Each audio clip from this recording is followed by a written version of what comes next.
Dios le bendiga. De nuevo este es su hermano y amigo Cristo, Robert Poole, siempre con la intención de bendecirles, ser de bendición con la palabra de Dios. Y eso es lo que siempre tratamos de hacer con estos videos. Y siempre acordándonos de, para los oyentes, de Hechos capítulo 17, su verso 12-13, donde dice que los de Berea eran más nobles que los de Tesalónica, en que recibían la palabra con avidez, pero siempre iban a la escritura a ver si estas cosas eran así. Eso es básicamente uno de básicamente el moro del ministerio es recibir la palabra con avidez, pero no acepte nada de lo que yo diga o de lo cualquier otra persona diga. Siempre verifícalo con la palabra de Dios. Entonces, en este momento lo que queremos hablar de algo que es lo más básicamente específico que está en toda la palabra de Dios, es el Evangelio. Nosotros tenemos a los profetas que hablaron acerca de la esperanza que se aproximaba a la descendencia de Jacob. A Jesús se le dio la promesa a Abraham que en su simiente iban a ser benditas todas las tribus de la tierra, absolutamente todo el mundo. Y esto es, en resumen, lo que es el Evangelio. El Evangelio es las buenas nuevas. Eso es lo que significa. Y hay muchas personas que hablan de, Pablo le habla a los Gálatas acerca de, dice él en el capítulo 1, me sorprendo de que tan pronto ustedes hayan ido tras otro evangelio. No que haya otro evangelio, sino de que hay mucha gente que quieren pervertir el evangelio de Cristo. Es decir, que hay una sola forma de ser salvos, y eso es a través del evangelio. Ahora bien, ¿qué es el evangelio? Ya dijimos que es la buena nueva, pero vamos a entrar en detalle acerca de eso. Pero primeramente vamos a ver las malas noticias. En el libro de Romanos capítulo 3, verso 19 dice, porque sabemos que todo lo que la ley dice, lo dice a los que están bajo la ley, para que toda boca se cierre y todo el mundo quede bajo el juicio de Dios. Mala noticia. Ya que sobre la ley ningún ser humano será justificado delante de él, porque por medio de la ley es el conocimiento del pecado.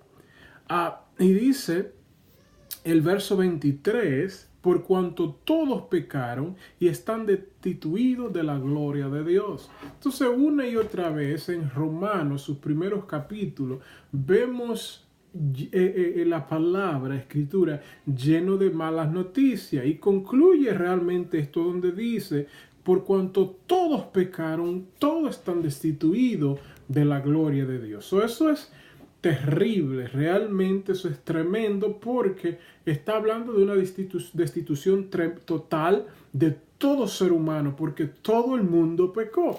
Pero entonces necesitamos nosotros escuchar ahora lo que es la buena noticia. En el libro de Romanos mismo, más adelante, habla de esa buena noticia, pero yo quiero hablarle acerca de específicamente el Evangelio.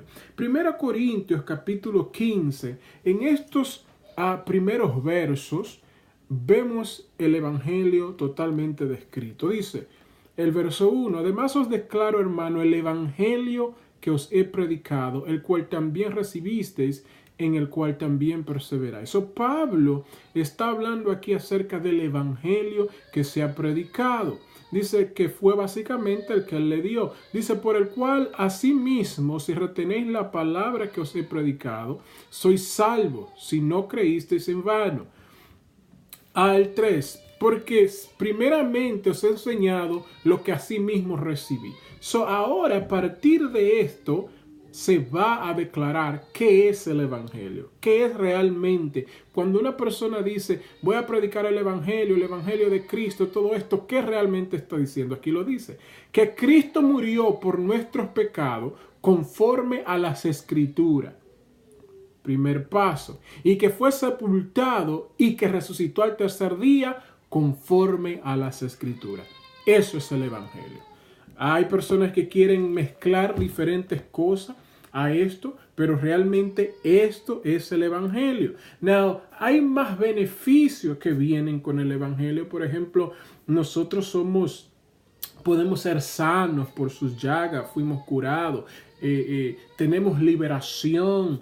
Todo ese tipo de cosas son beneficios que son agregados al Evangelio, a nosotros creer. Pero esto específicamente es el Evangelio, que Cristo murió por nuestros pecados y fue conforme a las Escrituras. Es decir, que ya los profetas habían profetizado de esto. Esto no es algo que sucedió de repente y que no estaba profetizado. Esto no es algo que Jesús él mismo se inventó, sino que fue conforme a la Escritura. Dice que fue sepultado y que resucitó al tercer día conforme a la Escritura.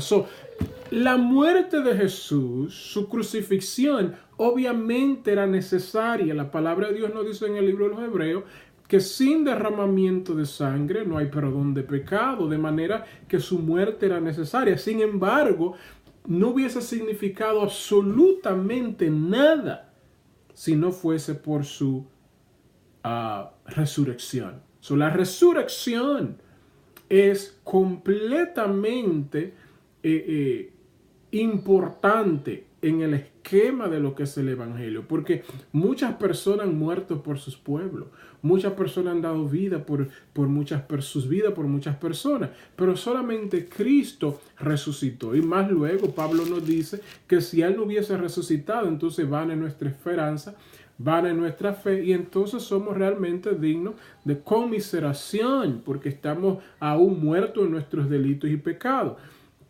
Y la palabra misma nos dice que sí, por su muerte nos trajo redención, o nos trajo una reconciliación con el Padre, aún más en su vida nos dará vida eterna. Eso es la resurrección de Cristo, que realmente tiene ese poder, porque nosotros entonces sabemos que como Él resucitó, también nosotros resucitaremos.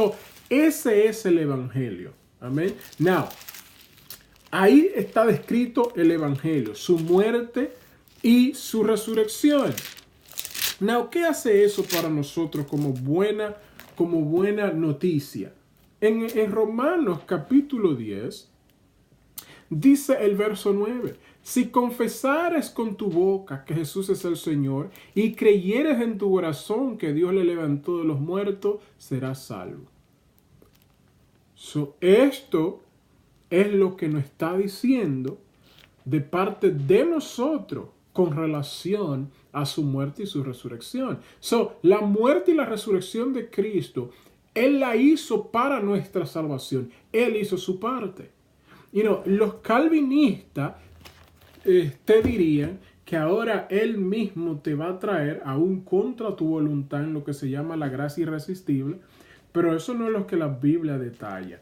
Aquí la Biblia me está diciendo que al yo escuchar el Evangelio y yo creo en mi corazón y confieso con mi boca que Jesús es el Señor, y obviamente creo que Dios le levantó de los muertos, entonces seré salvo.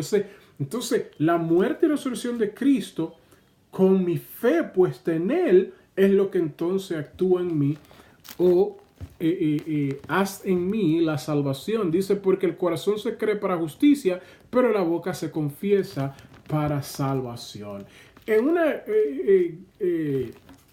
En diferentes ocasiones Jesús dijo, yo soy el camino, la verdad y la vida, y nadie viene al Padre si no es por mí. Un soldado que tenía a Pablo preso, en un momento que hubo un terremoto y pensaron que Pablo se había escapado, entonces el soldado le pregunta a Pablo, ¿qué yo tengo que hacer para ser salvo? Pablo le dice, cree en el Señor Jesús y serás salvo tú y tu casa. De nuevo, una y otra vez, es nuestra fe en el Evangelio es lo que actúa o cree en nosotros la salvación. Nadie puede ser salvo por las obras. Nadie puede ser salvo por guardar la ley. La Biblia nos dice claramente que por medio de la ley ningún hombre será justificado. Es por medio de nuestra fe en Cristo Jesús que somos justificados, de la manera que Él es la apreciación por nuestros pecados y nosotros poniendo nuestra fe en Él, que somos salvos. Dios le bendiga.